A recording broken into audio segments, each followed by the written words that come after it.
और इस संसार में कोई भी सुखी नहीं है।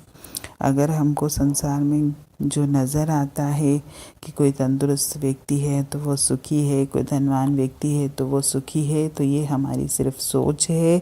और जिसके पास धन पदार्थ हैं, रिश्ते हैं, मान सम्मान हैं, पद हैं, उनको भी सिर्फ क्षण भर का ही सुख है, क्योंकि जैसे ही उनके हालात बदलते हैं, वो स्थिति बदलती है, तो वो पहले से भी ज़्यादा दुखी हो जाते हैं। इसीलिए आत्मा को सच्चा सुख केवल अपने परम पिता के साथ ही मिलता है। इसीलिए हम सबके अंतर में उस परमात्मा के लिए कशिश है, और यही कशिश जो है मुझे उसके पास ले आती है, कभी वाणी के रूप में, कभी पूजा पाठ के रूप में, कभी भक्ति के रूप में, कभी भजन के रूप में, कभी सिमरन के रूप में। हमेशा कभी न कभी किसी न किसी तरीके से मुझे अपनी तरफ खींचती है। और ये कशिश सबके अंदर है। हर आत्मा में परमात्मा बनने का गुण है।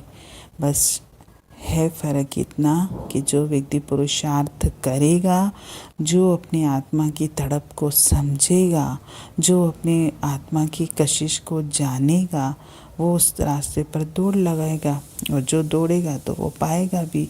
और जो संसार का हिस्सा बनकर रह गया है, अपने घर परिवार में, अपने रिश्तों में, अपने शरीरों में, अपने समाज के मान सम्मानों में उलझा हुआ है, धन पदार्थ कमाने में लगा हुआ है, घर गृहस्थी संभालने में लगा हुआ है, जिसने परमपिता परमेश्वर का दामन नहीं थामा, वो तो इस रचना में ऐसे ही आएगा, ऐसे ही चला जाएगा, और योनियों से भी उसको छुटकारा नहीं मिलेगा। इसलिए ये अनमोल मनुष्य जन्म परमात्मा ने मुझे दिया है। कोशिश ये करूं कि मैं इस रचना का हिस्सा न बनूं। मुझे उस रचनाकार से मतलब रखना, उसकी बनाई हुई रचना से मेरा कोई लेना देना नहीं है।